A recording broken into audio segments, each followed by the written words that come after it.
And forget Kyrie. They are so sick of Kyrie, and he is such a disaster that I don't know what to say about him. I think he kills these teams. He killed the Celtics. He got out of Cleveland, and he's been a disaster with the Nets. Yo, so today we're talking about Kyrie Irving and how the NBA world has flipped on his head. Number 11, Kyrie Irving, the person who won a championship beside LeBron James in Cleveland, is now on the Mavericks with Luka, and things are not looking well. This is months after he has been dropped by Nike. He's no longer on the Nets. He was on the Celtics not too long ago, but he left him to say he's going to be going back, and he requested a trade for Cleveland. Has a lot of people believing that Kyrie Irving is almost like a franchise killer. And now I don't believe he's a franchise killer. I actually think Kyrie Irving is an amazing player. But now it's turned to it being more than just a player on the court. So let's break down why the NBA world has turned its back on Kyrie Irving. Kyrie Irving is currently on the Mavs. Him being on the Mavs was thought to be a great thing because the Dallas Mavericks have been struggling to put a competent team around Luka Doncic, the young NBA star. More than that, actually. He's more than just their star. He is their franchise. He is supposed to be their future. He is supposed to be a player that could be there for 10 plus years and hopefully retire by only playing under the Dallas Mavericks jersey. He's been an amazing talent in the league. He's been dominating the team. He solo squatted the Clippers in the playoffs. He's solo squatted the Suns in the playoffs. He is dominating. They traded Spencer Dinwiddie, Dorian Finney-Smith, and some other assets to acquire Kyrie Irving from the Brooklyn Nets. This was shortly after Kevin Durant requested a trade from the Nets, and Kyrie Irving also requested a trade from the Nets. And it came at a weird time. So I released a video about Ben Simmons potentially being a franchise killer, mainly because of his experience with the Nets. You can check that out if you want. It's a great video, essentially breaking down how the trickling effect of acquiring Ben Simmons and him not being up to par could have potentially led to Kevin Durant and Kyrie Irving requesting a trade from the Brooklyn Nets. So that is my belief. I think this is why. But also on the Kyrie side of things, they were not willing to offer him a max contract because one, he wasn't playing a lot of games, and two, it was a lot of things happening off the court with Kyrie Irving. There were some anti-Semitic remarks, quote unquote, and a lot of that led for him to get dropped by Nike, led to him having to have one-on-one meetings with the owner of the Brooklyn Nets and having to do public apologies as well as having rehab for being anti-Semitic. Like, that's some of the background with Kyrie. So yeah, because of that, they didn't want to offer him a max contract. So boom, he ends up going to the Dallas Mavericks. This was thought to be amazing because one, you have the potential to get Luka Doncic with an athlete that is thought to be amazing, right? So you get Luka Doncic, amazing, with Kyrie Irving, who is amazing on the court. What could go wrong? You got a two-headed juggernaut of offense, which is actually similar, if you think about it, to the Brooklyn Nets in a way. So he left one scenario of being offensive-minded to go to another scenario offensive-minded, but younger. So that's the good news. The bad thing is Luka just had this interview, and now people are looking at Kyrie Irving. It's really frustrating. I think you can see it with me on the court. Sometimes I don't feel it's me, just being out there. I used to have really fun, smiling on court, but it's just been so frustrating, maybe for a lot of reasons, not just basketball. Okay, so Luka had an interview breaking down that he's not in the right headspace right now. There's things on the court, but also a lot of things happen off the court. So there's a lot of speculation going around. Some is that it is linked to Kyrie Irving, which, let's be honest, is unfair. It's unfair to think that Kyrie Irving is the reason why the Dallas Mavericks suck. It's the reason why the Dallas Mavericks franchise player is unhappy with the organization, right? And my theory has always been, since they acquired him, that things will not go well with him and Kyrie. Kyrie will leave. And if Kyrie leaves and they're not able to have a big splash in free agency, why would Luka Doncic want to stay? Right? You bring in Kyrie Irving, things don't go well. You brought in Christian Wood, things don't go well. You brought in Kristaps Porzingis, things don't go well. Granted, they're not all the best talents outside of Kyrie Irving, but what more are you going to do? How are you going to do better than Kyrie Irving? Like, are you going to get Anthony Davis? Highly doubt it, right? I highly doubt you're getting LeBron James.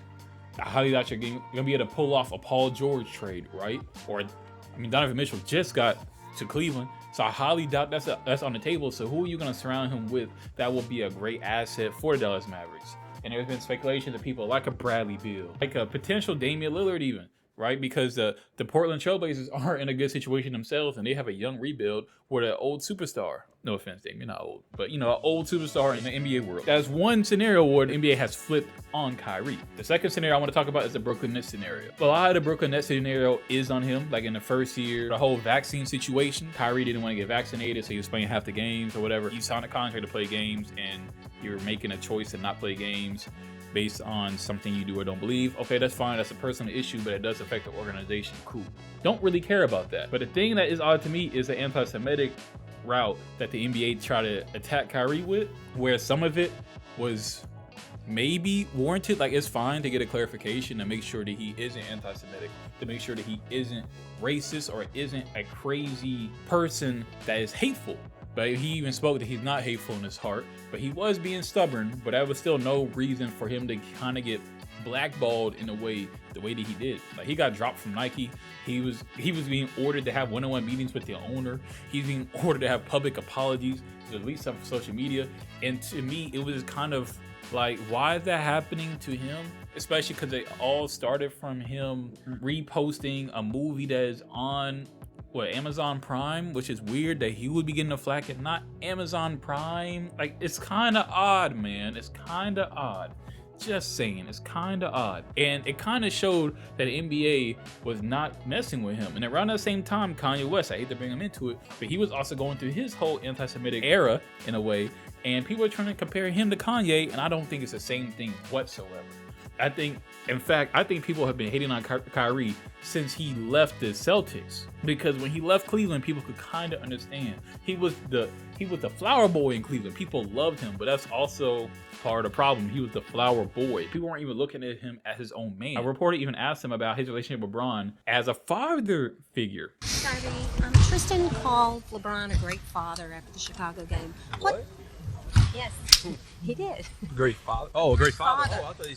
Oh, man, I interpreted that complete wrong. Okay. I thought you said he was a great father to him. I was like, what? Called him a great father. So Yeah. what type of parental role has he played for you and your teammates, LeBron? Oh, okay. So you. Parental role? What? This is insane. This is ridiculous. He leaves Cleveland. He wants to do his own thing. He goes to the Celtics. They go further without him, ironically, and they look fantastic now, but it left a bad taste in everyone's mouth because the last things he said publicly about them was that he wanted to go back. So boom, he leaves. He formed a super team in the Nets. So now on his third organization in a 5-year span, or less, probably less than a 5-year span, probably like a 4-year span. And then after being the Brooklyn Nets for like, what, 2 seasons? Now he's gone again, requesting another trade. And now Luka Doncic is unhappy. How are we supposed to support you? How we support other players? But I think as part of it is the media pushing it. I think it's kind of ironic how a person that was loved by everyone is now looked at to be a cancer in the locker room. But at the same time, is in a lot of people's top 2 of all time in ball handling, top whatever all time in finishing around the rim. How is he top all time in all these things, but is somehow a cancer, somehow a franchise killer, somehow the person that when things go wrong, you blame him? Because I don't think it's that.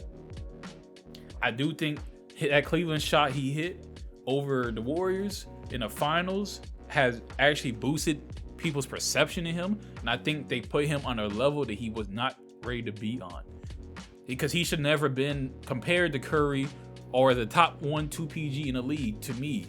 And I think after hitting that shot, people just forced him into that area, and now they're having trouble putting him properly as a top 15 or whatever player in the league, trying to tear him down because they were wrong about him. I mean, that's all for today though. I could be wrong. Leave a comment down below if you agree or disagree with this statement. Don't forget to like the video. I appreciate y'all for watching. Goodbye.